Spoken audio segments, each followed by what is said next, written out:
In the quaint town of Elmhurst, shadows hide behind white picket fences, and whispers echo in the stillness. I navigate my gilded cage, feeling the weight of betrayal lurking in familiar faces.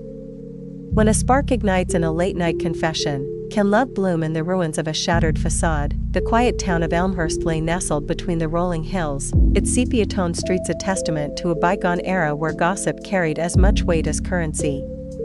Oak trees arched over the sidewalks like guardians, casting intricate shadows on the well-trodden pavement, shadows under which the unspoken narratives of the townsfolk thrived.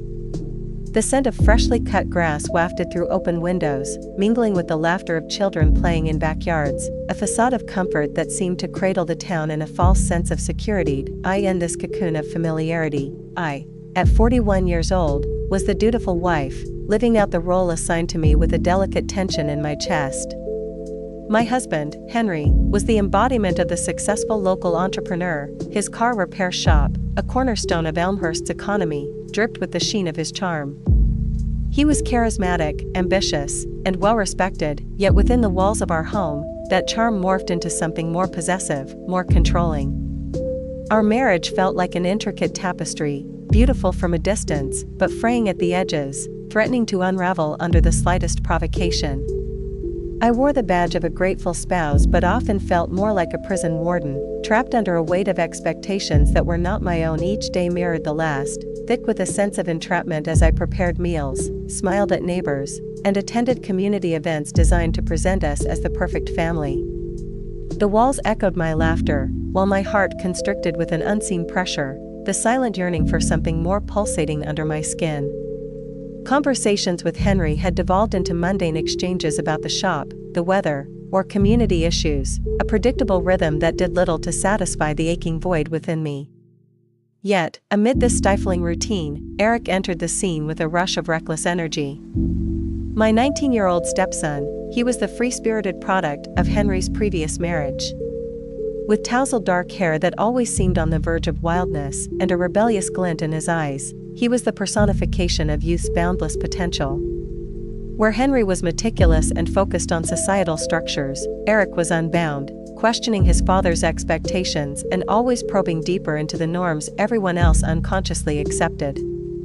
My conversations with him shared an intimacy that felt refreshingly genuine. We explored art and philosophy during the oppressive summer evenings, thoughts spiraling into unexpected territories. One quiet evening, as the sky turned a deep indigo and the stars began their silent vigil, Eric slumped into a chair across from me, frustration etched into the lines of his youthful face. "I feel like I'm suffocating," he confessed, his voice a blend of anger and helplessness. "It's as if I have to fit into this mold my father made for me. Nothing about it feels real." His words struck a chord deep within, reverberating through the wall I'd built around my own suffocating reality. "The expectations can be overwhelming," I responded, the cocktail of empathy and shared pain coursing through me. "Sometimes I wonder if anyone sees the cracks in the facade." Our eyes met. There was an unvoiced understanding that transcended the usual familial bond, awakening a sense of camaraderie and vulnerability. It was a moment that shifted the air around us, the heavy weight of isolation lifting, if only for a heartbeat. Thus began our late-night conversations, punctuated by stolen glances and knowing smiles. We shared thoughts that drifted like whispers against the cacophony of societal norms pressing against us.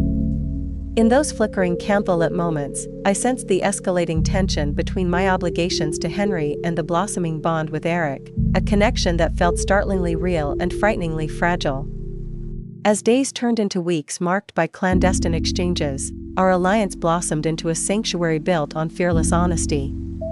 Yet, shadows loomed on the horizon of our newfound rapport. Henry continued to dominate our lives with his presence, oblivious to what was simmering just beneath the surface. The complexity of this unexpected friendship stirred something within me, and my heart began to dance to a rhythm that challenged everything I thought I knew about love, loyalty, and the tangled web of family ties. Despite its picturesque charm, Elmhurst possessed a subtle discordance just beneath the surface. The town, nestled between soft rolling hills and shimmering lakes, beckoned visitors with its quaint streets lined by grand oak trees that seemed to whisper secrets of the past. Each sidewalk was dotted with familiar faces, each smile laced with an unspoken judgment. The scent of freshly baked bread from the local bakery mingled with the earthy aroma of spring blossoms, a deceptive mask for the underlying sense of confinement that cloaked my existence. I flitted through my days, a ghost drifting between the roles expected of me. The rhythmic clatter of pans in the kitchen echoed my reluctant acceptance of domestic life, each meal crafted to placate both Henry and the town's relentless expectations. My husband's booming car repair business seemed to shield our family from awkward scrutiny, a convenient shield that blurred the edges of my unsatisfied desires. Underneath the guise of a dutiful wife, I often felt like a caged bird, longing for something beyond the walls of our beautifully adorned home. Henry was a local titan, charismatic with an easy laugh that charmed everyone who stepped into his shop. Yet his attention often fell short when it came to our marriage. My life felt calculated, spent fulfilling his dreams while my own aspirations faded like whispers in the wind. "What's for dinner tonight, darling?" he quipped, his eyes dancing with anticipation as I responded, "Just your favorite, love." But my heart sank as I realized it was as predictable as the taste of liniment smeared across a tired engine. Then there was Eric, my 19-year-old stepson, a constant spark of energy in an otherwise dim landscape. Often donning his vintage band t-shirts, he exuded a sense of freedom I could only envy. Brave and introspective, he challenged the conventional confines of our world with a keen eye that saw beyond the veneer of Elmhurst's charm. Eric was different. He understood how monotonous expectation pressed down on our shoulders, squeezing us into roles too small for our identities. The winter melted into spring, and with it came the flush of new life, brimming with hope. Yet, like the brisk morning air, beneath it lurked an unease that began to envelop me more tightly. It happened one evening when Eric, his brow furrowed with palpable frustration, paced in the dim light of the living room. I had just returned from yet another obligatory town meeting, the chatter drowning my thoughts, and he caught me off guard with his candidness. "Doesn't it bother you?" Eric's eyes lit fiercely as they met mine, igniting a spark within. "Living up to everyone's ridiculous expectations? I feel like I'm suffocating." I hesitated, his words striking a chord in my chest. The impulsive tension in his voice resonated deeply within the void I had swallowed for years. "It does," I admitted softly, shoving my boiling doubts aside. "Every day feels like a performance. I don't know how to break free from it." His vulnerability connected us, reshaping my perception of our familial bond. "We're drowning in their views and opinions," he said, running a hand through his tousled hair, his frustration turning to determination. "What if we don't have to be what they want? Wouldn't that be a breath of fresh air?" That simple exchange, electric with promise, awakened something in me. Thoughts of rebellion danced like unseen fireflies in the twilight. "Maybe it's time to stop pretending," I whispered, unsure if I spoke to him or myself. The gravity of our words weighed heavily on the air between us, thick with the possibility of change. From that moment, our connection deepened, leading to conversations that stretched long into the quiet night. We flipped through worn records and debated art and life, our laughter pulling us into a cozy cocoon that felt both exhilarating and dangerous. The tension sparked a reluctant exploration of shared discontent, a mutual understanding of confinement, born from different perspectives yet woven from the same threads. As the sun set behind the hills, casting a vivid orange hue across the sky, I realized I had unwittingly stepped into a world of revelations. Each interaction with Eric became laden with unspoken possibilities, revealing cracks in the facade I had worn for so long. In the heart of our quiet turmoil, the seeds of conflict were planted, stirring a whirlwind of emotions neither of us had expected to confront. The air felt heavy in the house that evening, laden with unspoken words and the suffocating silence that accompanied my husband Henry's late-night work rituals. I topped off my glass of wine, feeling the comforting warmth wrap around me like a welcoming cloak. It was a temporary escape from the usual tension that hung between us, but I craved more than just a fleeting moment of solace. Eric's footsteps echoed softly from the kitchen, breaking through my reverie. He appeared in the doorway, a tin of cookies gripped in one hand, a half-smile lighting up his face. His messy dark curls framed a face that seemed to embody both youthful confusion and an old soul's wisdom. "Hey," he said softly, taking a seat across from me. "I thought you might want one of these." He tossed a cookie my way, and I caught it, our laughter mingling and filling the spaces that Henry's absent presence often left behind. "Thanks, but I think I'll save this for later," I replied, only half joking. I wanted to savor every moment we could steal together, each shared glance, every laugh, and the surge of emotions that hinted at something deeper. There was an electricity in our connection that I had not anticipated, but it thrummed under the surface, begging to be acknowledged. "Thinking about everything?" Eric shifted in his seat, his expression turning serious. He always had a knack for breaking through my defenses. More like wondering how I lost sight of myself, I muttered, my fingers tracing the rim of my glass. "It's as if I'd been living someone else's life." He leaned forward, a look of genuine concern etched on his features. "You know, it can be really tough to break free from what everyone expects of you.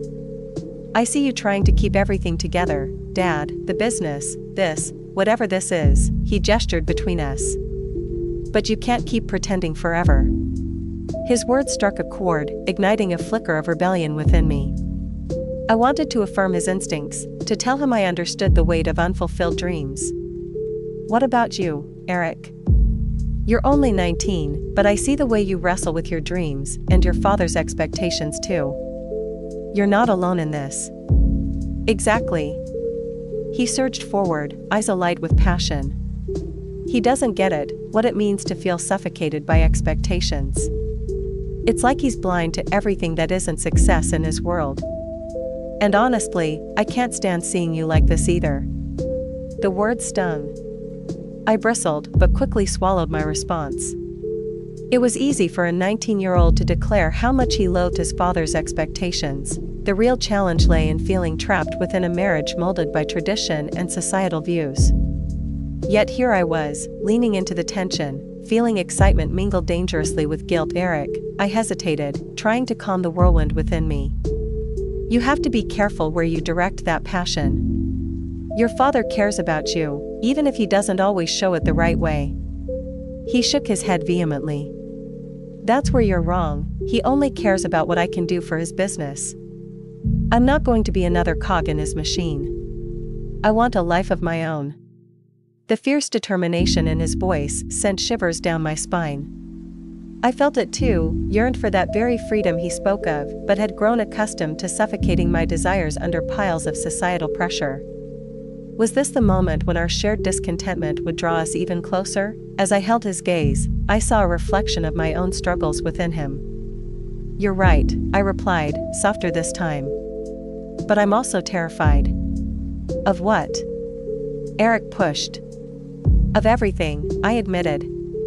"Of stepping outside the box, of the repercussions it could bring, not just for me but for you, for us." The weight of my confession sank into the space around us, creating a raw intimacy that left everything hanging unspoken in the air. He leaned in closer, his voice lowering. "But sometimes, what's waiting on the other side of fear is exactly what we need, you know? What if we had the chance to change things together?"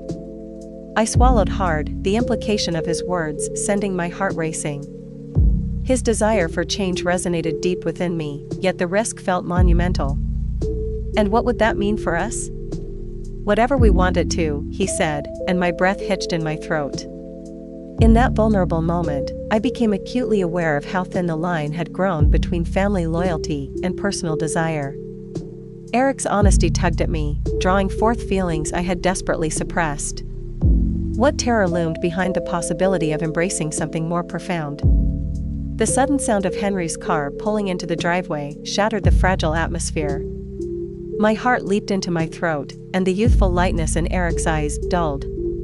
I felt the unmistakable shift. The secret we both carried was suddenly too large to bear. "I need to go," Eric murmured, voice barely above a whisper as he stood. "But, just think about it, okay?" Driven by adrenaline and fear, I nodded but felt an ache in my chest. The door closed softly after him, leaving me alone amidst the sudden quiet, my heart racing as I braced for Henry's inevitable arrival. Would tonight be the night our interwoven truths began to unravel?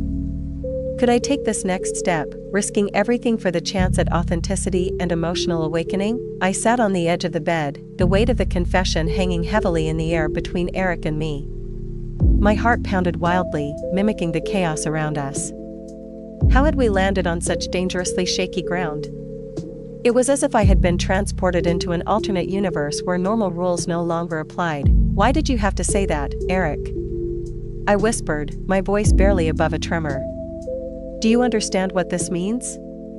He shifted uneasily, eyes darting as if seeking a way out of this mess he'd created.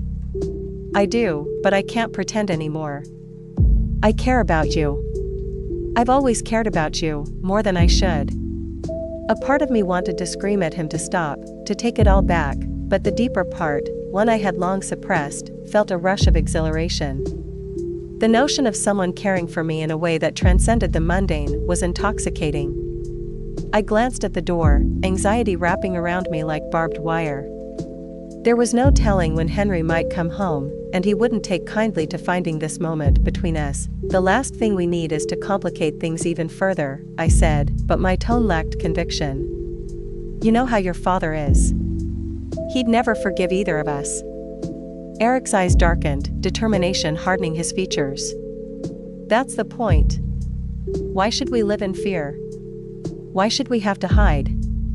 What if there's a world out there where we don't have to keep pretending?" His words struck a chord deep within me, reflecting the tumult I felt but had never fully comprehended. My life, bound by Henry's expectations and the sterile confines of our home, felt unbearably limiting. In those quiet moments with Eric, I breathed life again. He made me see the world through a lens colored by possibility, by truth. But this truth was a double-edged sword, carrying the potential of devastation and liberation. "Eric, it's not that simple," I protested weakly, though I could hear the uncertainty in my own voice. "We're family." He scoffed, cutting me off. "Family should mean support, love, openness. Not lies and suffocation. I don't want to feel suffocated anymore, and I can't watch you drown under your own constraints." His words stung, mixing with the chaos swirling in my mind. "Henry will be back soon," I said quietly, a weak attempt to distract from the avalanche of emotion building within. Eric stood, his frustration palpable. "I don't care. Because let's be real, this isn't just about us anymore. It's about breaking free from this madness. What about your dreams? What are you waiting for? The permission of a man who doesn't see you?" He had a point. I had been waiting for something, the courage, the escape, but time was running out. I felt a curtain of guilt drape over me, pondering what I would do if I suddenly found myself free. What dreams still flickered like faint embers somewhere deep inside me? And was I willing to sacrifice everything I had built, however fragile, for the messy, uncertain promise of something real with Eric? Suddenly, I heard the unmistakable sound of tires crunching on gravel, echoing like a drumbeat of reality crashing back in. Panic washed over me. "He's home," I said, urgency punctuating my words. "You have to go." "Go? No. Not like this." Eric protested, his eyes widening with desperation. "We can't just pretend this conversation didn't happen. I won't let you sacrifice your happiness to keep your life intact." I grabbed his arm, a rush of warmth coursing through me at the touch. "Please, just for now. We have to protect what little we have. This isn't just about us anymore, it affects our entire lives." He hesitated, mouth opening as if to argue, but closed it with a reluctant sigh. "Fine," he murmured, his voice sinking low, weighed down by the same turmoil sparking in the pit of my stomach. "But this isn't over. I won't let it end here, not when I know what we could have." With that, he slipped out of the room just as the front door creaked open. My heart raced, a mixture of relief and dread knotting in my chest. Henry's entry cut through the air like a jagged knife, each step echoing through the quiet house, a reminder of the constant tension simmering just beneath the surface. "Hey, honey, I'm back," Henry called, his voice bright yet hollow, infused with the veneer of normalcy that often felt so inauthentic. I quickly composed myself, feelings in turmoil as I plastered on a smile. "How was work?" "Same as usual, just finished some contract work for that new garage down the street." He grinned, flashing his trademark charm. I could see it in his eyes, a hint of something dark underneath. Where, indeed? The question hung in the air, spiked with uncertainty. Did Henry suspect? Or was it simply a father's curiosity? I felt the facade crack further, knowing the truth swirled perilously close to the surface. I think he went out, I said, my stomach churning. He had some plans to meet friends. Henry nodded, and for a moment, the tension lifted. But I knew better. Secrets had a way of clawing their way to the light, especially in a small town where gossip ruled, sending ripples of judgment through every street. As we settled into the evening routine, I couldn't shake the feeling that our lives were teetering on the edge of a knife. I felt trapped between two worlds, one of comforting predictability, and another charged with vibrant, untamed potential. But as the day wore on, I realized one fundamental truth: this couldn't last forever. I had to face the growing divide not just between Eric and me, but between myself and the life I had led. My heart thudded with apprehension as I gripped the edge of the table, the looming confrontation with Henry creeping ever closer. And when that moment arrived, would I be brave enough to let go of the lie? Would I choose to embrace the chaos of genuine connection, or would I allow fear to shackle me to the fading remnants of a life built on shaky ground? The questions throbbed like an echo in my mind, begging for answers that I wasn't yet ready to confront. The air in the room was charged, thick with the unspoken tension that had accumulated over weeks of whispers and concealed glances. As I stood in the dim light of our cramped living room, my heart raced. Eric was pacing back and forth, his frustration rippling through the confined space like an electric current. Across the room, Henry leaned against the doorframe, arms crossed, a storm brewing in his piercing gaze. The evening had ignited an inferno that threatened to consume us. Enough! I finally shouted, my voice trembling with the adrenaline of the moment. We can't keep pretending that everything is fine. It hasn't been fine for a long time. Eric's eyes widened, a mix of surprise and relief washing over his youthful features. The truth hung in the air, tangible and menacing. Henry's brow furrowed, and he pushed himself away from the doorframe, taking a step forward. What's this? Are you turning on me now, too? After all I've done for this family? His voice attempted to mask the crack of vulnerability, but it only deepened the unease churning within me. Done for this family? I echoed, the bitterness coating my words. You've done nothing but suffocate us. You hide behind kindness when it serves you, but at what cost? I'm not just a doting wife, Henry. I'm a person, an unhappy, stuck person. And Eric, he's becoming a man while you cling to your failures. My pulse quickened as I spoke. Each phrase cut through the air, and I could see Eric's bewilderment flickering in his wide eyes. Is this about Eric? Henry's voice dropped into a low growl as he turned those fierce eyes toward his son. You think you can waltz in here and dictate how I run my house? You don't even know what it takes to survive in this world. Don't you dare twist this into something it's not. Eric's not the problem here, you are. My voice nearly cracked. You've been so focused on your reputation, your business, that you've forgotten that we are real people. We want happiness too. How dare you? He took a step forward, face tightened with anger, the threat of his presence undeniable. I've worked my ass off for everything in this town. You think you can just compare your mundane troubles with my life? You've been given everything, while Eric and I dealt with consequences of your procrastination. I shivered at the raw emotion in his words, but held my ground. It's time for us to confront those consequences together, Henry. No more secrets.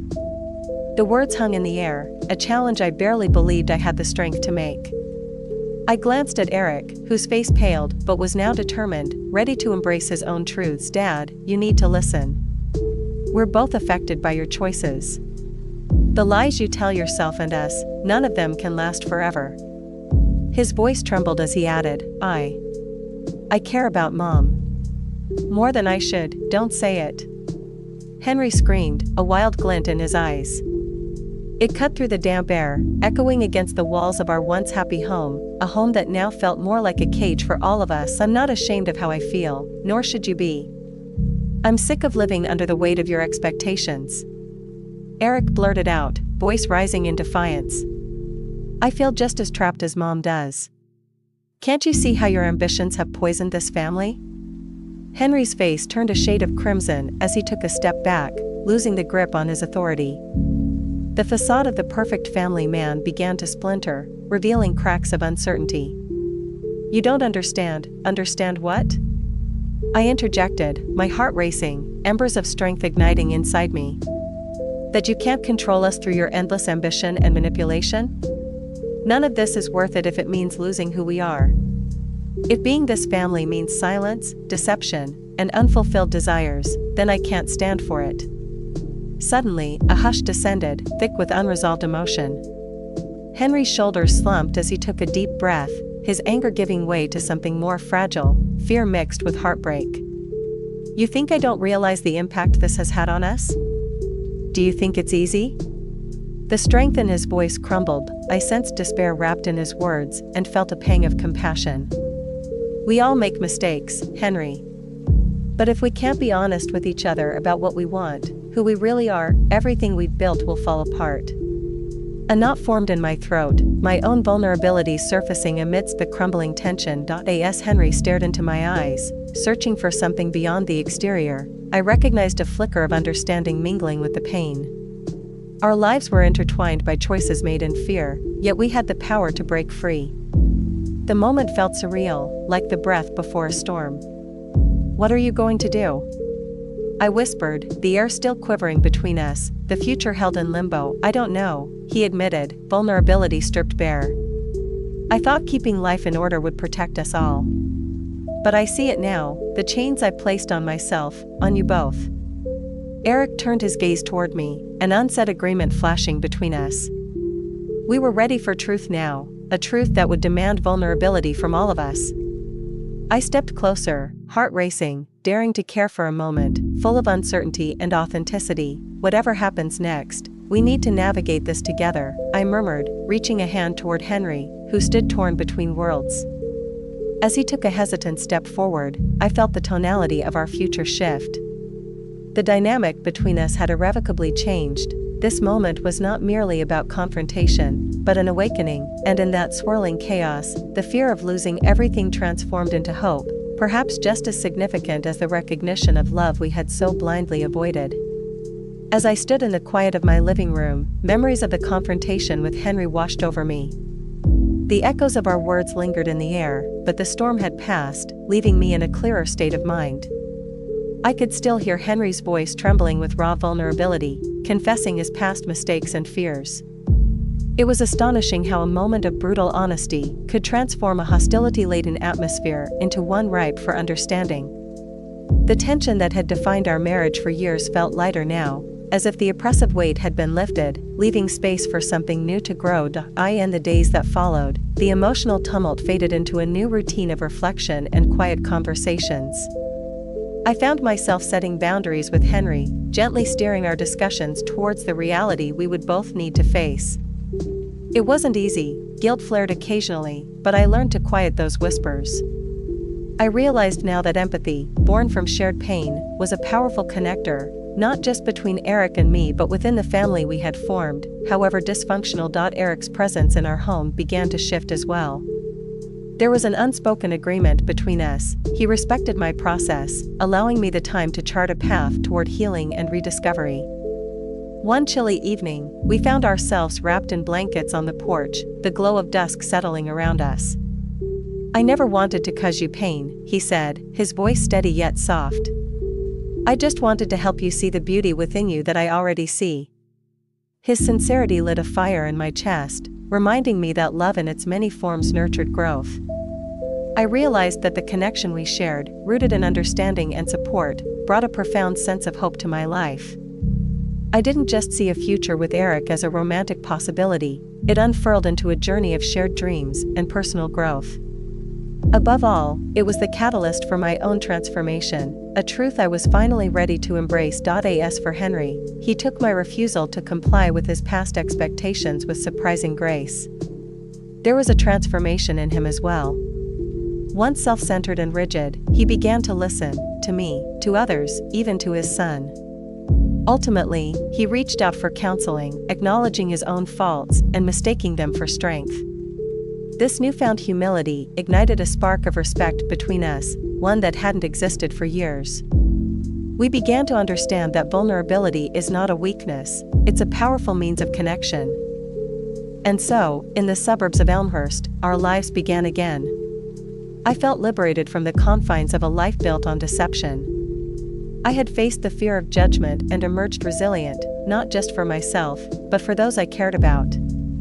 This journey taught me the way to embrace empathy, propelled by the courage to confront truth and the willingness to learn from our mistakes. In the end, I had discovered the profound beauty that unfolded when you chose to break free and embrace who you truly are.